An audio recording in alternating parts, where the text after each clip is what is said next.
ಇವತ್ತು ನಾನು ನಿಮ್ಮ ಜೊತೆ ನನ್ನ ಮೊದಲನೇ ಗಾರ್ಡನ್ ಅಂದರೆ ಬಾಲ್ಕನಿ ಗಾರ್ಡನನ್ನು ಶೇರ್ ಮಾಡ್ತಾ ಇದ್ದೀನಿ. ಹಾಗೆ ಗಿಡಗಳ ಜೊತೆ ನನ್ನ ನಂಟು ಹೇಗೆ ಬೆಳೀತು ಅನ್ನೋದನ್ನು ಕೂಡ ಹೇಳ್ತಾ ಇದ್ದೀನಿ. ಸುಮಾರಾಗಿ 9 ವರ್ಷಗಳ ಹಿಂದೆ ಇರ್ಬೋದು, ಯಾರೋ ಒಬ್ಬರು ನನಗೆ ತುಳಸಿ ಗಿಡವನ್ನು ಗಿಫ್ಟಾಗಿ ಕೊಟ್ಟರು. ಅದನ್ನು ನಾನು ಬಾಲ್ಕನಿನಲ್ಲೇ ಇಟ್ಟೆ. ಬಿಸಿಲಷ್ಟಾಗಿ ಬರ್ತಿರಲಿಲ್ಲ. ಸುಮಾರು ದಿನಗಳ ನಂತರ ಅದು ಸತ್ತೋಯ್ತು. ಆಗ ತುಂಬ ಬೇಸರ ಆಯಿತು ನನಗೆ.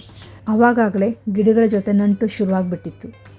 ಅದೇ ಸಮಯದಲ್ಲಿ ಟೆರೇಸ್ನಲ್ಲಿ ಯಾರೋ ಬೆಳೆದಿರೋ ನಿತ್ಯ ಪುಷ್ಪದ ಸಸಿಗಳು, ತುಂಬ ಚಿಕ್ಕ ಸಸಿಗಳು, ಅವ್ರ ಊರಲ್ಲಿ ಇದ್ದಿಲ್ಲ ಅನಿಸುತ್ತೆ, ಬಾಡಿ ಇನ್ನೇನು ಸತ್ತೋಗುತ್ತೇನೋ ಅನ್ನೋ ಅವಸ್ಥೆಯಲ್ಲಿತ್ತು. ನನಗೆ ನೋಡಿ ಸಂಕಟ ಆಯಿತು. ನಾನು ನೀರು ತೊಗೊಂಬಂದು ಹಾಕಿದೆ ಅದಕ್ಕೆ. ಹಾಕಿ ಮಾರನೇ ದಿನ ನೋಡ್ತೀನಿ ಚೆನ್ನಾಗಿ ಮೊದಲಿನ ಥರನೇ ಜಿಗಿರ್ಕೊಂಡಿದೆ. ಎಷ್ಟು ತೃಪ್ತಿ ಆಯಿತು ಅಂದರೆ, ಯಾವುದೋ ಒಂದು ಸಾಯ್ತಿರೋ ಜೀವವನ್ನು ಬದುಕಿಸಿದಾಗ ಒಂದು ಸುಖ ಸಿಗುತ್ತೆ ನೋಡಿ, ತೃಪ್ತಿ. ಆ ತೃಪ್ತಿ ಮುಂದೆ ಇನ್ಯಾವ ಸುಖನೂ ಇಲ್ಲ ಅಂತ ಅನ್ನಿಸ್ತು. ಆಮೇಲೆ ಅವ್ರನ್ನ ಕೇಳಿದೆ, ಯಾಕೆ ಹಾಗೆ ಬಿಟ್ಬಿಟ್ರಿ ಆ ಸಸಿಗಳನ್ನು ಅಂತ. ಅವ್ರು ಹೇಳಿದ್ರು ನನಗೆ ಬೇಡ ಅದು ಅಂತ. ಆಮೇಲೆ ನಾನು ತೊಗೊಂಡು ಹೋಗ್ಲಾ ಅಂತ ನಾನು ಅಷ್ಟು ಸಸಿಗಳನ್ನು ತೊಗೊಂಬಂದೆ. ನಿಮ್ಗೆ ಸ್ವಲ್ಪ ಹೊತ್ತಿನಿಂದ ಇಲ್ಲೇ ಕಾಣಿಸಿತ್ತು ಆ ಸಸಿಗಳು. ಮಾರನೇ ದಿನವೇ ನರ್ಸರಿಗೆ ಹೋಗ್ಬಿಟ್ಟು ಒಂದಿಷ್ಟು ಪಾಟ್ ಮತ್ತು ಮಣ್ಣನ್ನು ತೊಗೊಂಬಂದೆ.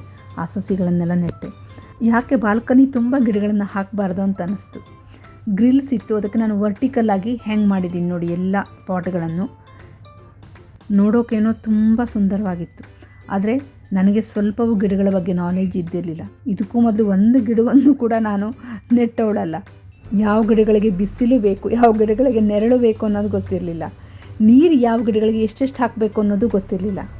1-2 ತಿಂಗಳಲ್ಲೇ ಕೆಲವು ಗಿಡಗಳು ಓವರ್ ವಾಟರಿಂಗಿಂದ, ಇನ್ನು ಕೆಲವು ಬಿಸಿಲು ಸಿಗದೇ ಸಾಯ್ತಾ ಬಂತು.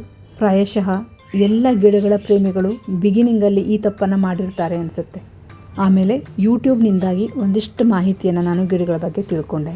ಯಾರದ್ದೇ ಮನೆಗೆ ಹೋದರೂ ಒಂದಿಷ್ಟು ಗಿಡಗಳನ್ನು ಅಲ್ಲಿಂದ ತೊಗೊಂಬರ್ತಿದ್ದೆ. ಆದರೆ ಗಿಡಗಳನ್ನು ನಾವು ಎಷ್ಟು ಹಚ್ಕೊಂಡ್ಬಿಡ್ತೀವಿ ಅಂದರೆ ಮಕ್ಕಳನ್ನ ಬೆಳೆಸಿದ ಹಾಗೆ. ಬೆಳಿಗ್ಗೆ ಹಾಸಿಗೆಯಿಂದ ಎದ್ದು ಕೂಡಲೇ ಮೊದಲನೇ ಕೆಲಸ ಅಂದರೆ ಗಿಡಗಳನ್ನು ನೋಡೋದು. ಯಾವುದಾದ್ರೂ ಗಿಡದಲ್ಲಿ ಮೊಗ್ಗಾಗಿದೆಯಾ, ಯಾವುದಾದ್ರೂ ಹೊಸ ಚಿಗುರು ಬರ್ತಾ ಇದೆಯಾ ಅಂತ ನೋಡೋದು, ಅವುಗಳನ್ನೆಲ್ಲ ಮಾತಾಡಿಸೋದು. ಆಮೇಲೆ ಉಳಿದಿರೋ ಕೆಲಸ. ಎಷ್ಟೋ ಸಾರಿ ನಿದ್ದೆನಲ್ಲಿ ಮಿಡ್ನೈಟಲ್ಲಿ ಅಯ್ಯೋ ಆ ಗಿಡಕ್ಕೆ ನೀರು ಹಾಕಿಲ್ವಲ್ಲ ಅಂತ ಎಚ್ಚರಾಗಿ ನೀರು ಹಾಕಿರೋದಿದೆ. ಮೋಸ್ಟ್ಲಿ ಇದು ಕೇವಲ ನನ್ನ ಅನುಭವ ಅಲ್ಲ, ನಿಮ್ಮೆಲ್ಲರಿಗೂ ಕೂಡ ಇದು ಅನುಭವ ಆಗಿರುತ್ತೆ.